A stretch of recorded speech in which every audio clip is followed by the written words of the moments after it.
안녕하세요. 오늘은 C.S. 루이스의 순전한 기독교 내용을 좀 가져왔는데요. 네, 여기서 다루는 주제가 어떻게 보면 오늘날 좀 뜨거울 수 있는 결혼과 용서 이 두 가지거든요. 그렇죠. 굉장히 민감할 수 있는 주제들이죠. 네. 루이스의 통찰이 어떨지 한번 깊이 들어가 보시죠. 좋습니다. 자, 먼저 결혼 이야기부터 해볼까요? 루이스가 기독교 가르침에서 남편은 아내의 머리다. 뭐 이런 식으로 아내의 순종을 이야기하잖아요. 네, 그 부분이 있죠. 이게 현대적인 관점에선 상당히 좀 받아들이기 어려울 수도 있고요. 맞아요. 논란의 여지가 충분하죠. 그래서 왜 가정의 머리라는 게 필요하고 또 왜 그게 하필 남편이어야 하는지 루이스는 어떻게 설명하는지가 궁금하더라고요. 네, 루이스는 일단 그 결혼이라는 관계가 기본적으로 영속적이기 때문에 최종 결정권자가 있어야 한다고 봤어요. 아, 영속성이요. 깨지지 않는 관계니까. 그렇죠. 부부가 뭐 항상 의견이 같으면 제일 좋겠지만 현실에선 그게 어렵잖아요. 당연하죠. 의견 충돌이 생겼을 때 이 관계가 계속 유지되려면 누군가는 최종 결정을 내려야 한다는 거죠.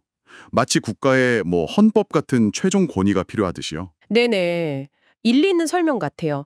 근데 왜 그게 남편이냐는 거죠. 바로 그 지점인데요. 루이스 설명이 조금 독특해요. 네. 그는 여성이 본능적으로 자기 가족, 그러니까 남편이나 자녀의 이익을 최우선으로 생각하는 경향이 아주 강하다고 봤어요. 그리고 이건 뭐 자연스럽고 좋은 거다 이렇게 인정하고요. 그렇죠. 그게 나쁜 건 아니죠. 근데 문제는 이 가족 우선주의가 외부 세계와의 관계, 예를 들면 뭐 이웃과의 관계 같은 일종의 가정 외교에서는 가끔 좀 불공정한 쪽으로 흐를 수 있다는 거예요. 아. 그러니까 여성의 그 가족 사랑이 잘못됐다는 게 아니라 네네. 그 특성이 외부 관계에 있어서는 좀 편향될 수 있으니까 남편이 뭐랄까 좀 더 객관적인 시각에서 균형을 잡아주는 역할 그런 건가요? 정확합니다. 딱 그 말이에요. 루이스는 남편이 뭐 아내보다 더 똑똑하거나 착해서가 아니라 구조적으로 봤을 때 약간 더 공정한 입장을 취하기 쉬운 위치에 있다는 거죠. 아하. 그래서 가정 전체의 조화를 위해서는 그 머리 역할이 필요하다고 본 거예요. 뭐 예를 들어 이웃이랑 문제가 생겼을 때 아내 입장에 그냥 확 동조하기보다는 한 발짝 떨어져서 상황을 보려는 경향이 남편에게 있을 수 있다. 이런 식이죠. 물론 이게 뭐 모든 가정에 딱 들어맞는다고 보긴 어렵겠지만 루이스가 제시하는 논리는 그런 거군요. 네, 그렇습니다. 그의 논리는 이러해요. 네, 흥미롭네요. 자, 그럼 이제 훨씬 더 어렵게 느껴질 수 있는 주제로 넘어가 보죠. 용서, 특히 원수를 사랑하라는 거요.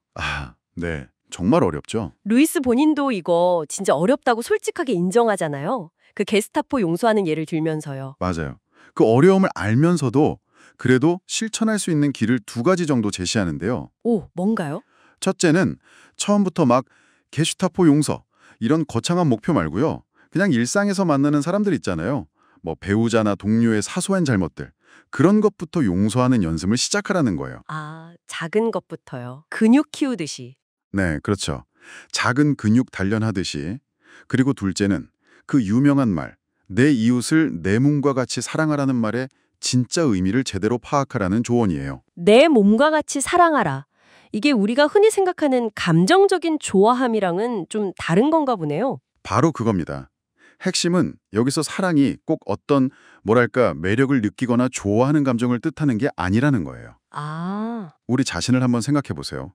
우리가 우리 자신의 온갖 단점, 심지어 좀 추한 모습까지 다 알잖아요. 네, 알죠. 그래도 우리 자신을 사랑하죠. 그게 뭐 우리가 막 매력적이어서가 아니라 그냥 나 자신이기 때문에 사랑하는 거거든요. 아, 듣고 보니 그렇네요. 내 못난 점을 알아도 나를 미워하지만은 않으니까요. 그렇죠. 루이스는 바로 이 원리를 다른 사람, 심지어 원수한테도 적용하라는 거예요. 원수에게요? 네. 즉, 그들의 나쁜 행동은 미워하고 반대해야 하지만 그 사람 자체를 미워하지 말라는 거죠. 죄는 미워하되 죄인은 미워하지 말라는 말과 비슷하게요. 우리가 우리 자신의 잘못된 행동은 후회하고 미워하면서도 나라는 존재 자체를 버리지는 않는 것처럼요. 행동과 사람을 분리해서 보라는 거군요. 네. 그리고 여기서 중요한 건 원수를 사랑한다는 게 그들의 잘못에 대한 벌을 주지 말라는 뜻은 또 아니에요. 아, 그건 아니고요. 네. 필요하다면 뭐 법적으로 처벌할 수도 있고 전쟁에서 싸워야 할 수도 있죠. 근데 그 과정에서 개인적인 미움이나 복수심 같은 걸 즐기면 안 된다는 거예요. 아, 태도의 문제군요. 그렇죠. 중요한 건 우리 영혼의 상태고 그 사람이 궁극적으로는 더 나은 방향으로 변화되기를 바라는 마음, 그 선을 바라는 마음을 품으라는 거죠. 결국 루이스가 말하는 용서는 감정이라기보다는 상대방의 궁극적인 선을 바라는 어떤 의지적인 태도다. 이렇게 볼 수 있겠네요. 네, 맞습니다. 결혼에서의 역할이든 용서든 그 나름의 논리와 목적이 있다는 설명이 참 인상 깊어요. 그럼 이 이야기들이 지금 우리 그리고 이걸 듣고 계신 여러분께는 어떤 의미가 있을까요? 루이스는 우리가 그냥 나 자신이라는 이유만으로 스스로를 사랑하듯 신도 우리를 그렇게 사랑한다고 말하거든요. 네. 여기서 각자에게 한번 던져볼 질문이 생기는 것 같아요. 만약 우리가 우리 자신의 그 수많은 결점에도 불구하고 우리를 용납하고 사랑하는 바로 그 기준이 있잖아요. 네네. 그 존재 자체에 대한 인정과 그 사람의 궁극적인 선을 바라는 마음, 이걸 다른 사람, 심지어 가장 용서하기 힘든 그 사람에게도 똑같이 적용하려고 아주 조금이라도 노력한다면, 와, 그렇다면 당신의 관계, 그리고 당신이 사는 세상은 어떻게 달라질 수 있을까요? 루이스의 글은 바로 이 지점에서 우리에게 깊은 생각을 하게 만드는 것 같습니다. 이걸 한번 곱씹어 보시면 좋겠습니다. 네, 오늘 C.S. 루이스 글을 통해서 결혼과 용서라는 정말 쉽지 않은 주제에 대해 함께 이야기 나눠봤습니다. 오늘 나눈 대화가 여러분의 생각에 작은 울림이라도 주었기를 바랍니다. 다음 시간에 더 흥미로운 내용으로 다시 찾아뵙겠습니다.